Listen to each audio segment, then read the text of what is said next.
How we doing, folks? This is the White Lightning here. Thought to do another commentary video, self-inner thoughts and feelings about music topics of the music that we enjoy, and especially for a band that we all enjoy pretty much, Def Leppard. Been listening to a lot of 80s rock, hard rock, the glam, hair metal scene, kind of whatever you want to call it. A lot of bands that were just in their heyday and prime during that era. And I see alerts for when folks comment on the Def Leppard videos on the channel. And for some of the older material, most of the older material, they always seem to say that that was the best Def Leppard, or why can't they go back to that, or they miss that, or, this is when they were a good band. And they just can't seem to come to terms with anything past a certain point. Usually high and dry. I don't hear a lot of folks necessarily touting on Pyromania, but a lot of them seem to lean on high and dry. And with being a total Def Leppard nerd and enjoying their catalog large in part from start to end, while also listening to other bands of the era and of the scene, I feel that I have a little bit more clarity of the layout, or why some of these people on the other side of the fence don't necessarily get it. Def Leppard they're pretty self-aware, as amazing as that may be for some folks, but they are as self-aware of what they were doing and who they are than anybody. And with their first album, On Through the Night, it's pretty much a melting pot of their influences and who they like, kind of what they wanted to be initially. A lot of them were into the UK glam and pop stuff, and then there was a little bit of the metal and rock stuff thrown in there, probably more between Pete Willis and Steve Clark, but mainly from Pete. And they had an edge to them. They had a little bit more rock and hard rock edge, and I think that's where people get the notion of them being involved in the new wave of British heavy metal. And then you get to High and Dry, and they bring Mutt in, and the production quality is upped, and you have this hybrid kind of like AC/DC meets Queenish a little bit, and it was an improvement. And the songs were getting better. They were getting somewhere. And then for me personally, from High and Dry to Pyromania is astronomical leaps and bounds. Totally. And again, as I said, I don't think a lot of people necessarily hate on Pyromania, but the jump from High and Dry to Pyromania is, I can't even describe it. And I think a lot of that has to do with them trying to grow as a band, and them taking on working with Mutt and working through those challenges and songs as trying to be avid songwriters and move in a forward direction. And that's the thing, is that like with a lot of these other bands, there's several 80s rock and metal documentaries out there, interviews with folks of the scene and from other musical groups, and they talk about how Pyromania was a lot of a influence and blueprint for some of the other bands to take on how they wanted to be in a band and what to do. And if you compare Def Leppard now to some of the bands from then, a lot of those groups don't fare as well these days, to be quite honest. And that's where Def Leppard has that self-awareness of they couldn't make a High and Dry 2. They couldn't necessarily do a Pyromania Part 2. And they have mentioned this in interviews.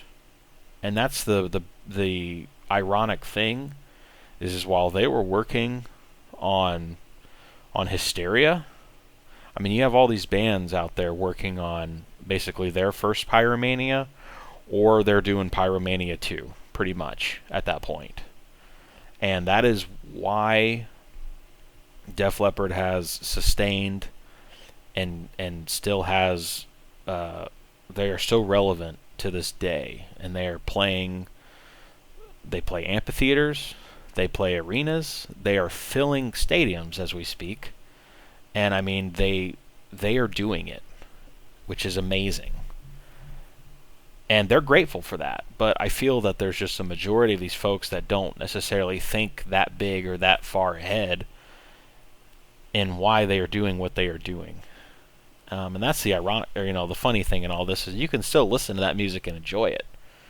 And I do the same thing with some of these other groups.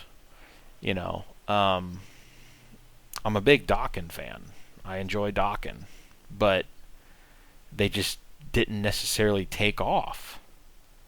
I've said maybe if Tooth and Nail maybe came out a year or two sooner, maybe like a year, they probably would have been able to cram in one more album in the 80s and they would have been in a decent, better position. But still, you've got to take that leap with songwriting and with your singles or how you're putting your records together and your songs and trying to elevate that, push that. And that's why some of the majority of these bands don't fare these days or are not in the same position as they were then. And that's the thing. I mean, I guess the music would still be there in a theoretical scenario where there was another High and Dry and another Pyromania, but not to the same status that they are today, currently. And I think that is a lot more important to the band. That doesn't mean to have emptyless songs that nobody can appeal to. I mean, that's a different conversation for how they conduct themselves as songwriters these days. But from High and Dry to Pyromania to Hysteria to Adrenalize, I mean, you can't necessarily touch the sequence of those albums and how they progressed and pushed themselves. And I mean, a lot of that was large in part due to Mutt, but the guys were aware of that. And that's the thing. That's why, because when Joe's talked about Boston with their first two records, the second record's basically part 2. There's several Saxon songs that I find to be the same or with their albums. Similar in there, like with Dokken, and then same with like a group like Ratt. Just not necessarily taking off, and they had their day. That's a little nerdy piece here, very specific, but Ratt got to play Madison Square Garden in the 80s, whereas Def Leppard never did. But Ratt doesn't even get to play an amphitheater these days, whereas Def Leppard can. And it's not to tout on the Ratt Boys, but it's also just kind of factual, or it's, having longevity and securing that and instilling that. And they were aware of that. I don't necessarily think that they say that they don't care about that, or that what other people think, but a lot of these cats out there, they need to understand that they couldn't have made another On Through the Night and High and Dry and Pyromania and gone anywhere. They would have fizzled out, and they did not want to do that, and so they crossed over.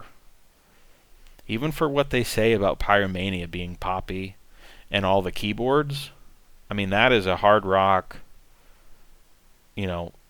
walking the line of metal. And not like metal when you put it right next to Ratt, but you know, they have elements of 70s rock, hard rock bands, the pop groups. You know, they have album title track. You know, they have album tracks, deep cuts. They have songs over 5 minutes, over 6 minutes. Whereas not all of these bands, other bands, can necessarily say that. And again, it's not to discredit any of them. I enjoy these other bands as well, but it's the writing on the wall for me that helps me understand or see and understand why they are not to the same level today as they were. Def Leppard were able to survive the 90s. You know, I mean, they maybe weren't, head wasn't raised high and was not mighty, but they still stayed together. They were still able to tour, and they cleared that. They beat that. Whereas at the turn of the 80s into the 90s, a lot of the groups dropped off. So I just kind of wanted to get this off my chest and talk about it, and ask you guys if you had any thoughts on this, if you kind of agree or if you have a different perspective and view on it. Just wanted to kind of get it out there and spill my thoughts. I like kind of making these and just talking about stuff. So hope all is well, and hope you guys keep it rocking. We'll see you in the next one. Thanks.